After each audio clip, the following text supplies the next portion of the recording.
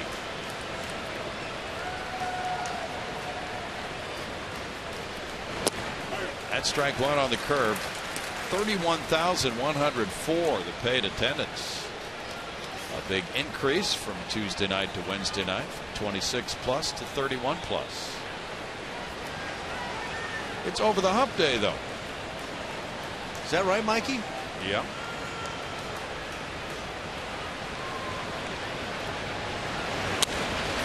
Popped up behind the dish. Castro back near the screen with a good play. 2 outs.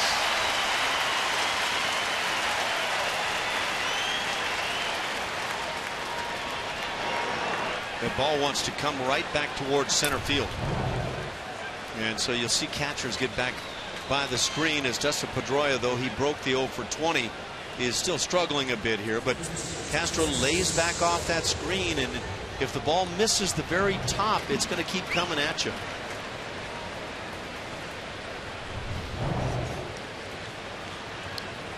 And Jason just stays right on it. It's uncanny how that ball will keep curling back at you. Brock Holt singled to right in the 6th. He's 1 for 3. Ball 1 to him.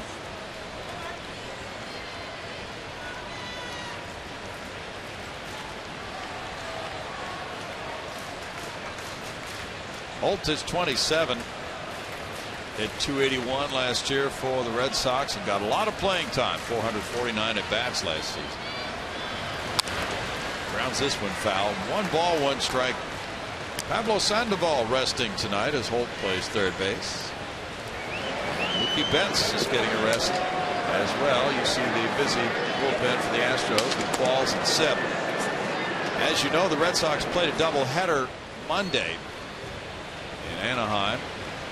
That may have something to do with the decisions to rest these 2 players tonight. Red Sox traveled all day before arriving here yesterday afternoon. Fouled away. 1 and 2. That's very unusual for a baseball team to travel on the day of the game, especially through 2 time zones. It's no big deal if you're going from Boston to New York, a short trip. But from Anaheim to Houston, and they arrived about roughly 3 o'clock. Came straight to the ballpark yesterday after that trip. I'll take that flight right after the game anytime. Still 1 and 2. And I know there are 2 planes or trains of thought on that, but once you get on that bus, you have to wait around for everybody at the end of the ball game. And once you go through all that process, I'd rather just take it onto the airport and go. Right.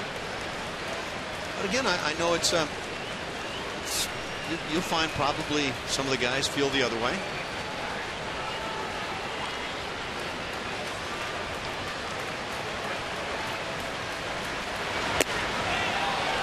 But now we've got analytics on how to get your sleep, huh?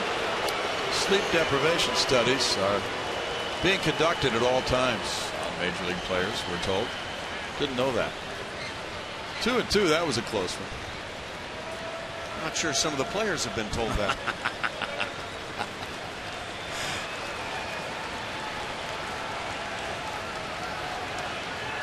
Swing and a miss. That's a big curveball for Colin McHugh. Strikeout number 4 gets him out of another trouble spot. No runs, 2 hits, 2 men left in the Boston 7th. Houston leads it. Curveball of McHugh keeps it 4-2.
Astro. It's brought to you by your local Honda dealer. Here are your clues we gave you earlier in the broadcast. We saw some of you tweeting. The answer, Richard Delgado, which I think Ash gave away earlier in the broadcast. Oh, did I? There. He did? You dropped this name earlier. Did I say that? If you guys were paying attention. Oh, Julia, No. come on.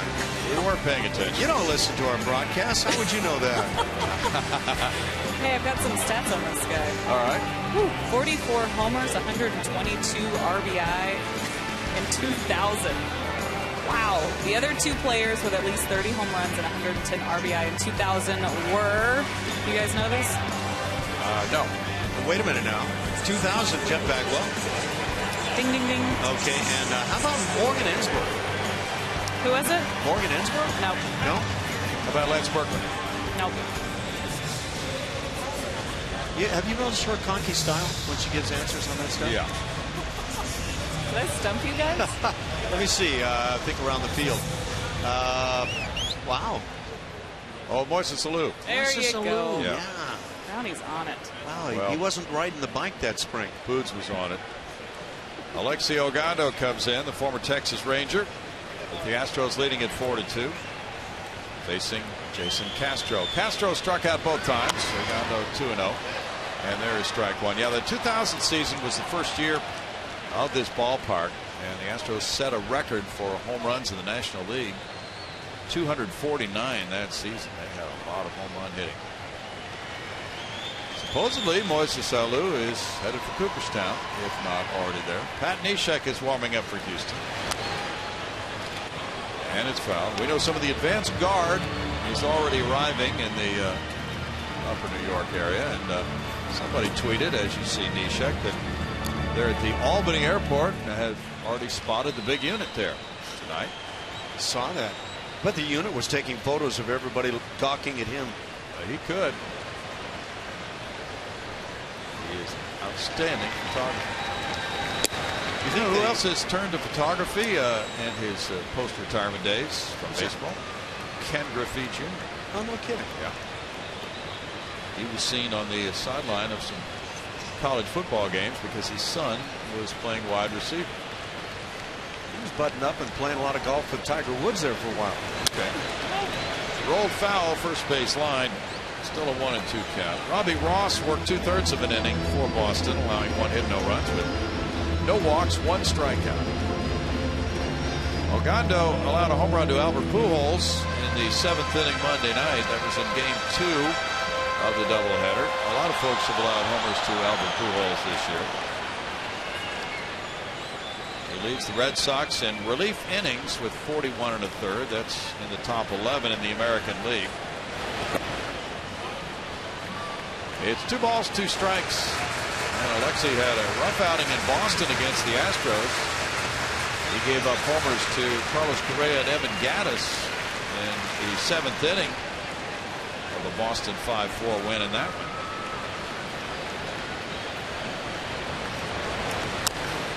Foul ball keeps Castro alive at 2-2. The Royals got 4 in the 7th, and they lead the Pirates 5-1 in the top of the 8th inning. Edinson Volquez on the mound.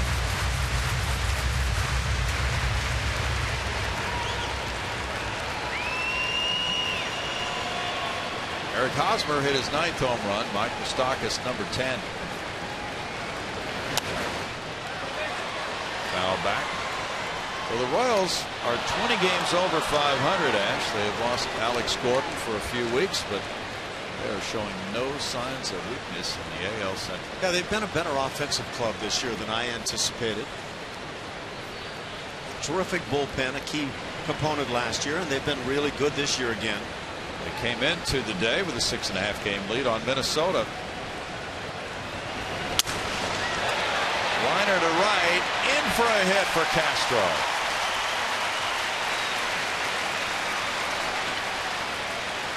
Celebrate Craig Biggio at the Biggio Hall of Fame weekend presented by Coca-Cola. That's from July 31st to August 2nd.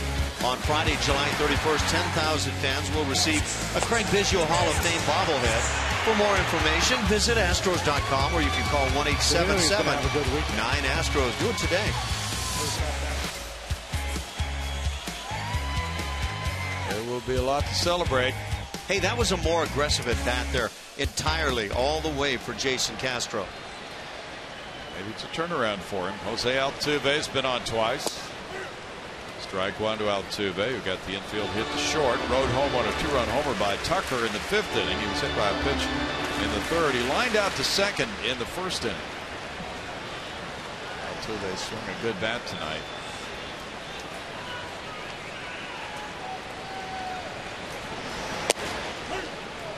Ogando pumps one in for strike 2.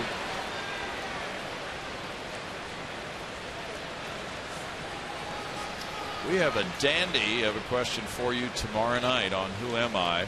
Responding to those who have criticized us for not making the questions tough enough. Ogando throws badly to second. Everybody's safe. He threw it behind Bogaerts. And now first and second, nobody out. What was that I was saying about pitchers and their tosses to the bases? There it is again. Man, and you watch it again. It's one of those I'm afraid to throw it little just unusual tosses. These guys bring it 90+ miles an hour steadily, and then that throw is just not easy for him. Watch this throw. Oh.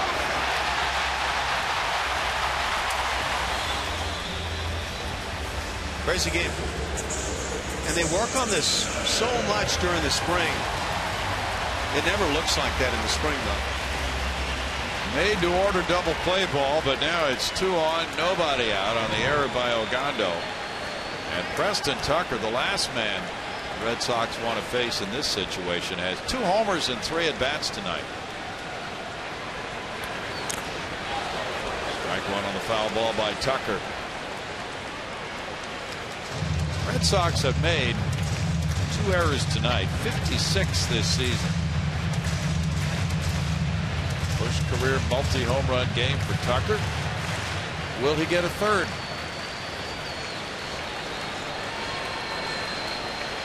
Tommy Lane, the lefty, warming up for Boston right now. Correa's on deck. Foul ball, and it's 0-2.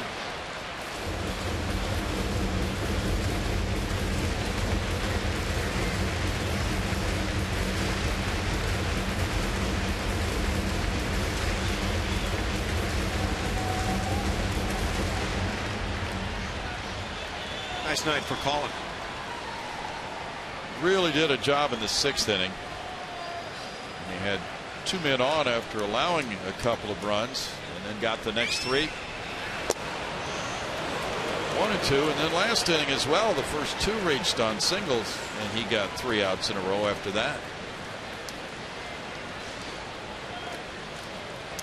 See what Skip Cole had to say about another guy that's toting the camera around quite a bit. Ricky Williams. Okay. Former running back is now a sidelines reporter, or a photographer rather. Did not know that.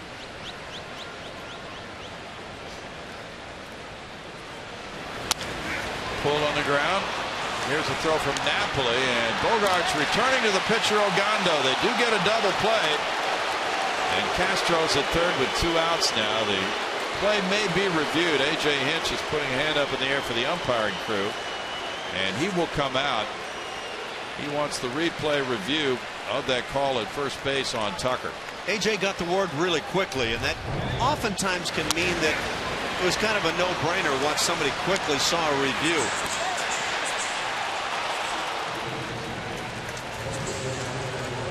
Yeah, that's kind of a no-brainer. I think that will be quickly reversed. The crew chief at first, Jerry Meals, the umpire, made that call. And A.J. came out. The crowd here responding to the replay on El Grande.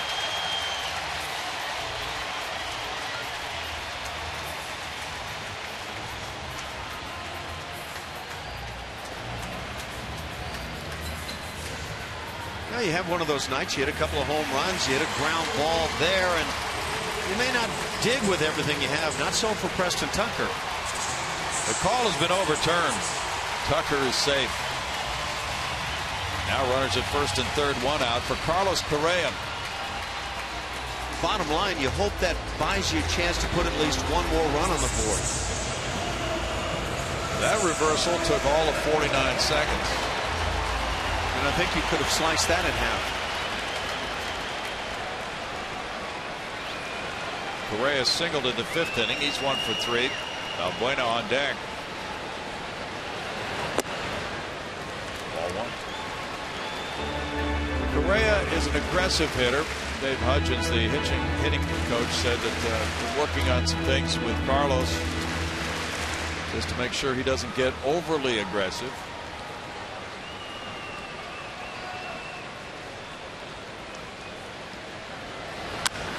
Ground ball wide of third.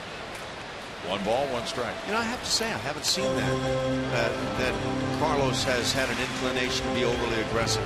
I've seen him at times being a little bit passive. So I don't mind when I see him getting his good cuts, and I'm sure Dave feels the same way.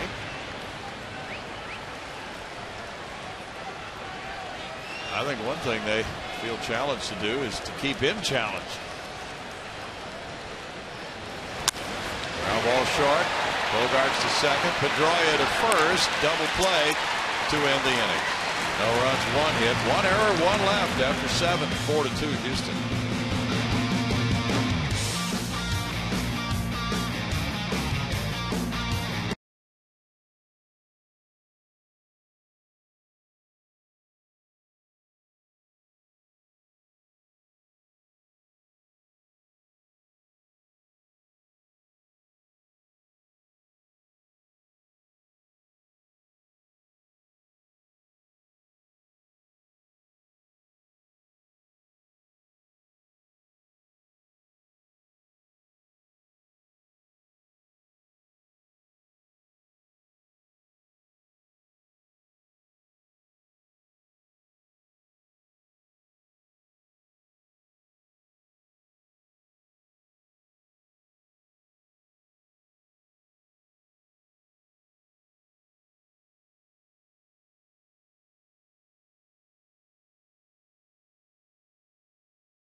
From 5 p.m. to 6:30 p.m. tomorrow night. For more info, visit astros.com/young professionals or call 1-877-9-ASTROS. Brad? Julia, when are we having old professionals night? Have you heard? We have that every night. Oh, you're right. You're right. We do. Good night here in this ballpark, and the fans have seen a 4-2 game. Did you have something else? What was that supposed to mean? Oh, it was Ash. Okay. That's what I want to know. Not you. Coming. No, not you, Ash. What on earth was that supposed to mean? No, I didn't mean anything by that. I see. You're allowed, Julia. You're allowed to have fun at the ballpark. And you had to have fun watching Colin McHugh tonight throw 98 pitches, 72 of them strikes. Pat Neshek is 3-1 with 1 save and 2.80 ERA. 21 holds, tied for second in the majors. Yeah, he's been a big part of that very good bullpen for the Astros this year. 30 strikeouts to 5 walks, 6-to-1 ratio, not too shabby. Xander Bogaerts leads it off in the 8th inning. He drove in a run with a single to right in the 6th. Bogaerts 1 for 3. Good sinking action. And that one moved down and in for strike 1. Well, that is just an excellent pitch. Not a good one to swing at.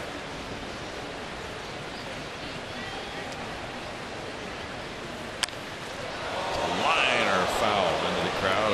0-2.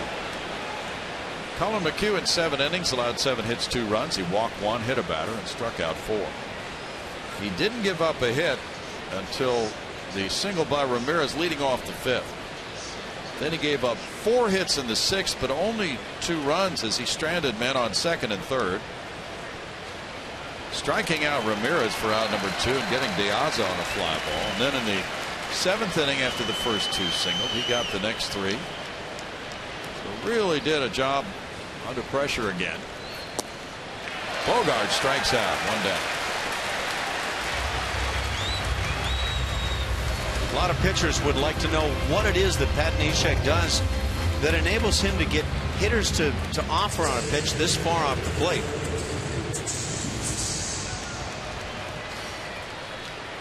He sliced him and diced him. That first pitch was inside at the knees, and then that last pitch, slider away. Is that the Bassomatic? Yes, it is.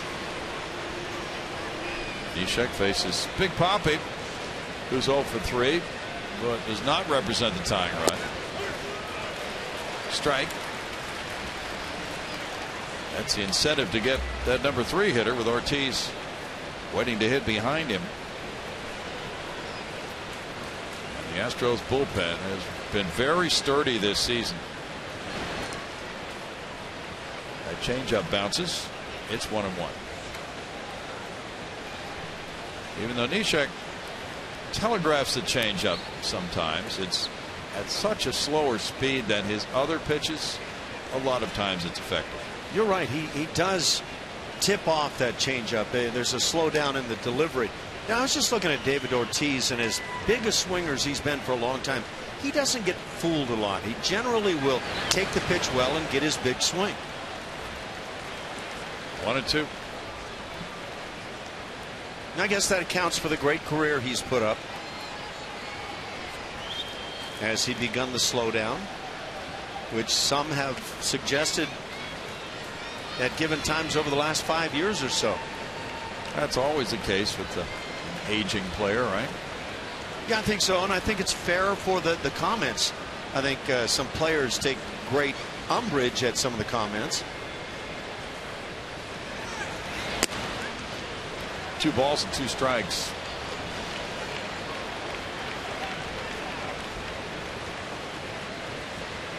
Maybe David the leader in that clubhouse.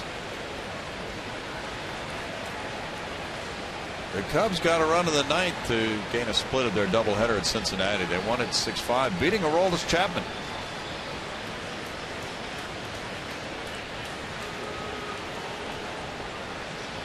Any trades today that you know of, Ash? Have not heard of a single one. Let me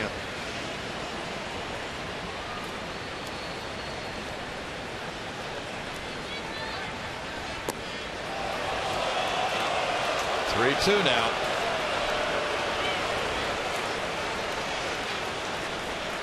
Neshek worked a hitless inning last night, coming in with a 7-3 lead in the 8th inning. His 21 holds are the most by an Astro reliever since Doug Brocail had 22 in 2008. Doug now the fine pitching coach at AA Corpus Christi after being a major league coach. There's a walk to Ortiz.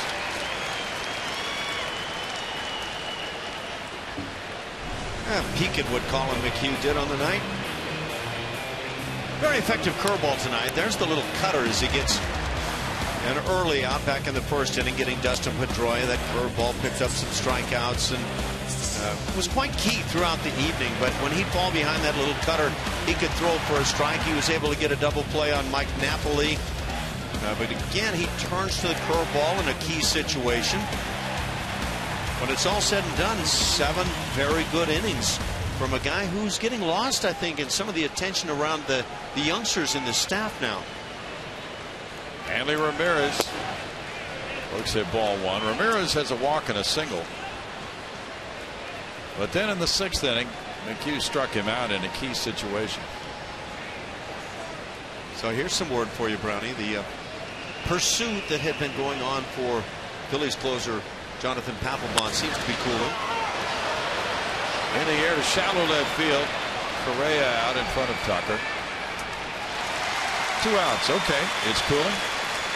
That's the latest word. El Nino may be causing that. I'm not sure. Well, El Nino is responsible for a lot of things, but never had heard that it had anything to do with trade talks. Oh, okay.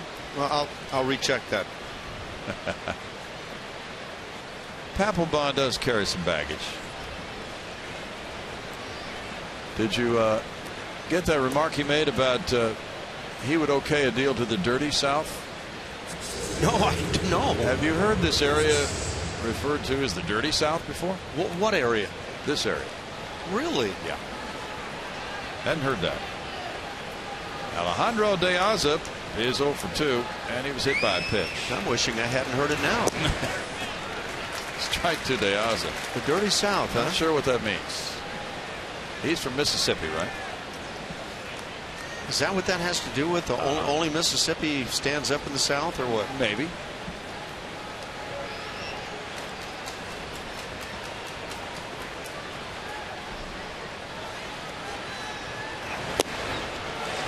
It's 0-2 as Neshek throws it by De Aza.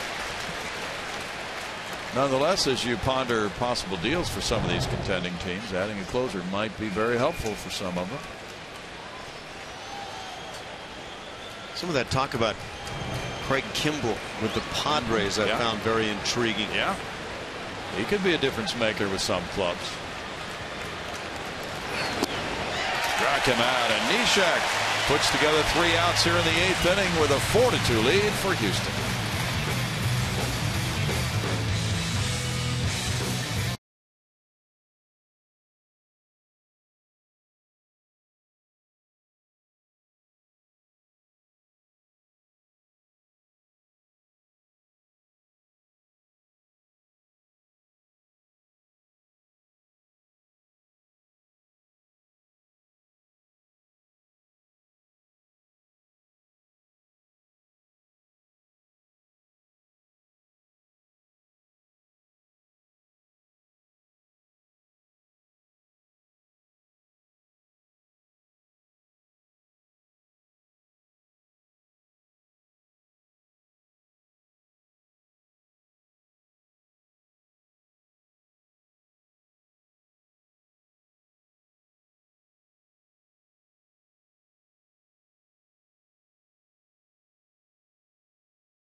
Southwest Airlines. Book your low fare now at southwest.com.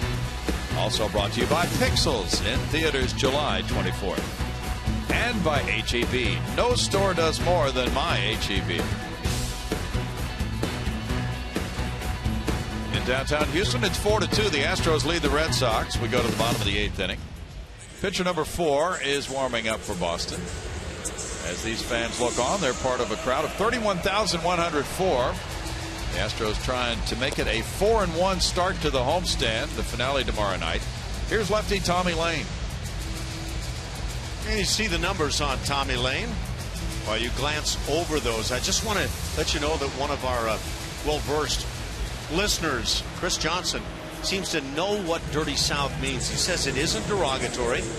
It's a rap music phrase to represent Southern pride. So there you go. Okay. I love that Dirty South talk. Yeah, bring it on. Marwin Gonzalez is the pinch hitter for Luis Valbuena. Valbuena was 0 for 3. Gonzalez at 257 has 6 homers, 20 runs batted in. As a right-handed hitter, he's hit 307 in 75 at bats. There's strike 1 to Marwin, and Marwin has been one of the hot hands for A.J. Hinch. He is 1 for 2 pinch hitting. He got hit on both ankles last night in the starting lineup for that game. And he also had a single, so he was on 3 times in 4 trips to the plate. It's a 1-ball, 1-strike count to Marwin Gonzalez. played a good first base last night. Yeah, he typically does. He's become that guy that I don't even think twice about now. When whatever position he goes into play and what kind of situation he comes up to hit in, he's going to give you quality work. In his last 27 games, he's hit .343, 4 doubles, 4 homers, 7 runs batted in, .974 OPS. In tight for a ball. 2-1 as the Astros push for insurance here in the 8th. The 7, 8, 9 Boston hitters are due up in the 9th. Victorino, Napoli, and Swihart. And a foul ball takes the count to 2-2.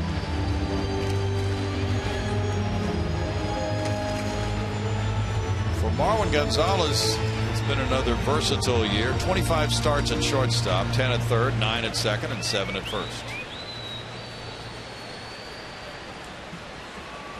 Chris Carter got back in the mix after missing 3 games with a sprained ankle and had a big night last night. A homer, a single, and a walk. He was DHing in that game.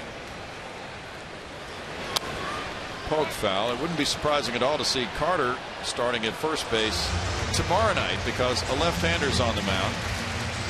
Wade Miley for Boston. Lance McCullers goes for Houston. Lance is 4-3 with a 2.52 ERA. Nice work, young man. Exceptional by the guy in the rainbow shirt. Foul ball by Marwin. Still 2-2.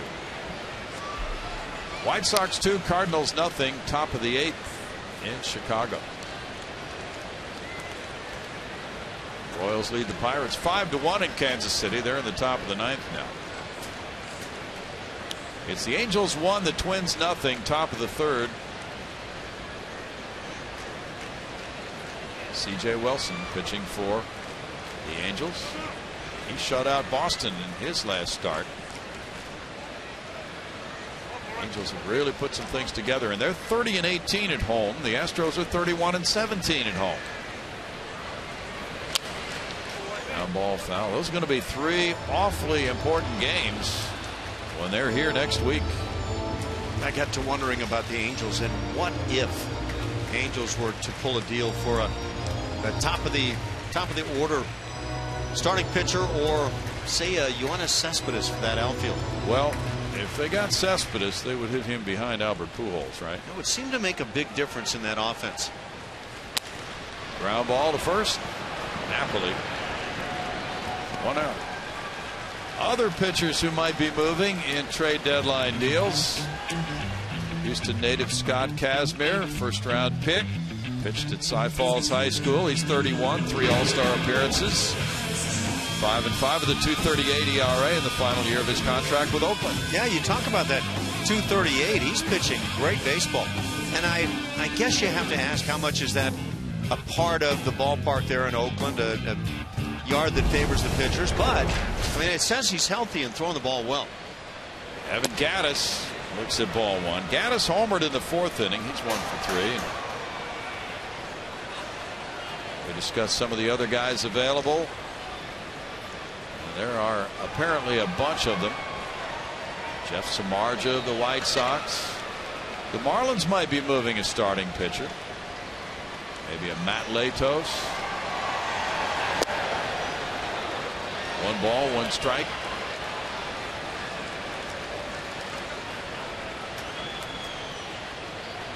Giovanni Gallardo of Texas.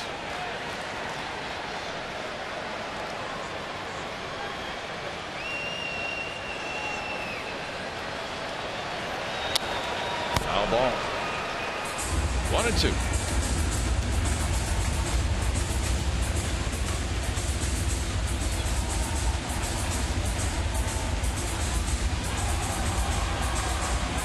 There's the home run catcher. We'll see him get up and get loose. Mike Pelfrey is pitching for Minnesota in Anaheim tonight. A ball to Gattis takes the count to 2-2. Chris Iannetta hit the home run off Pelfrey. And that was number 7 of the year for the Angels' run in that game.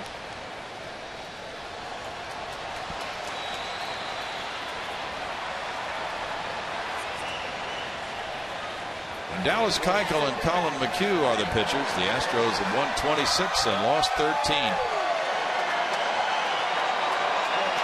Swing and a miss. Gaddis chased a pitch way outside. And there's the strikeout and the throw from Swihart to Napoli. 2 outs. Since we bring up Scott Kazmir, let's take a peek. And you know, statistically, he's just a very minuscule ways behind David Price in terms of how effective he's been this year statistically again. But it's not hard, not as hard as he did as a kid. Now, this guy could certainly be a boost for that rotation. Colby Rasmus with strike 1 is 1 for 3 tonight.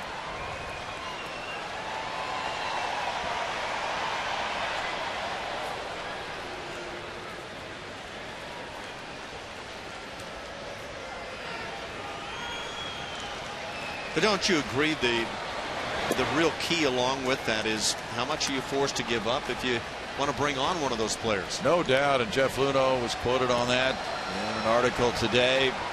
That's what he has to weigh. What is the cost of acquiring any pitcher he might consider?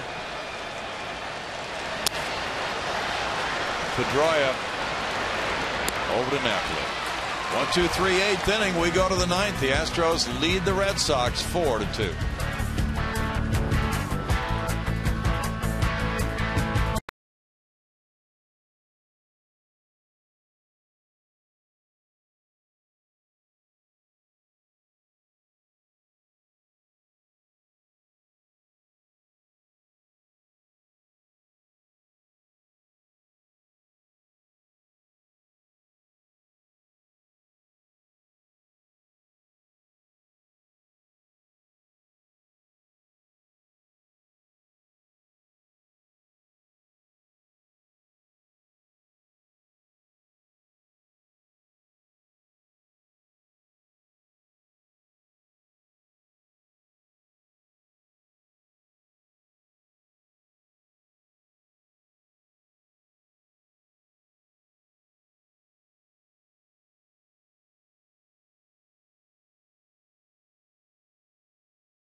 Mako big hit of the game.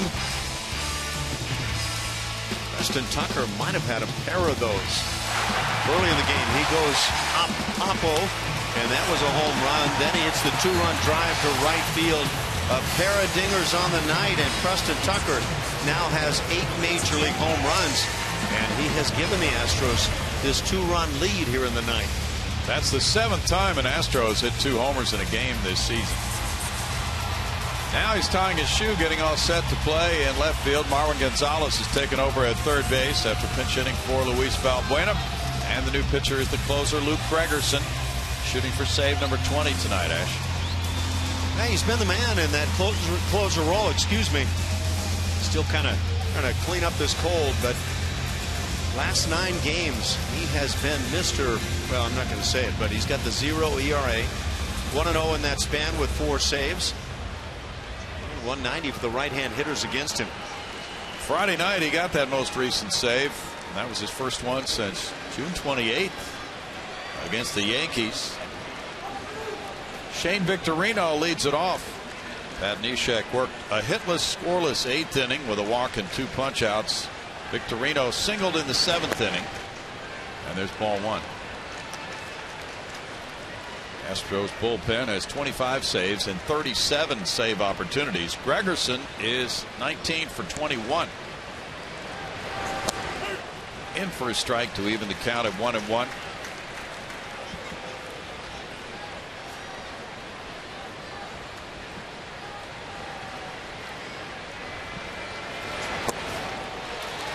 It's 1-2. Victorino completely fooled by that pitch, and keeping in mind he was a switch hitter for most of his career. That sharp breaking ball away from a right-handed batter is something that he has not really mastered. Backhanded, Marwin Gonzalez takes care of out number 1. You know, as slick as Valbuena's been down at third base, and he has been. Just take a look at the way Marwin handles this. Routine as can be, and Marwin can really throw.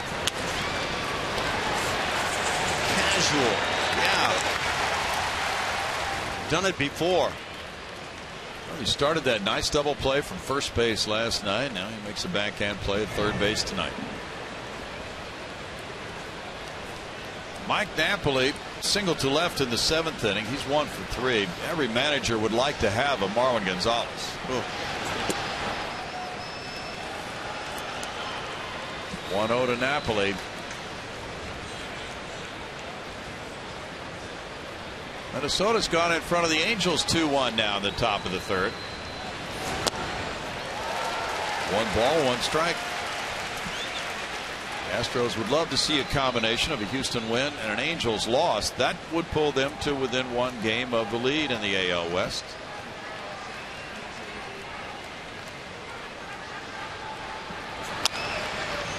Gregerson fields it. 2 outs. Stay tuned after the game as the studio crew breaks down all the action from tonight's game, plus interviews from the clubhouse and much more on the Astros postgame show presented by Houston Methodist.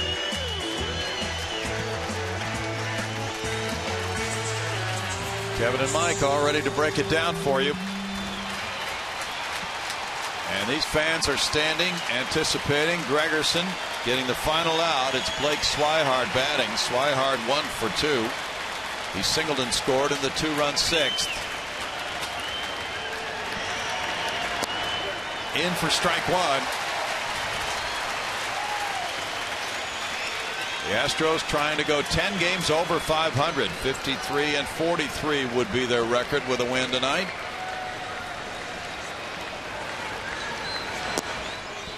One ball, 1 strike.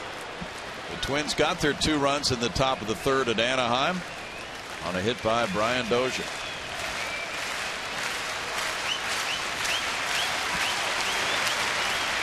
Fouled, and it's 1-2. And the Astros perhaps are a pitch away from a 4-1 record on this homestand.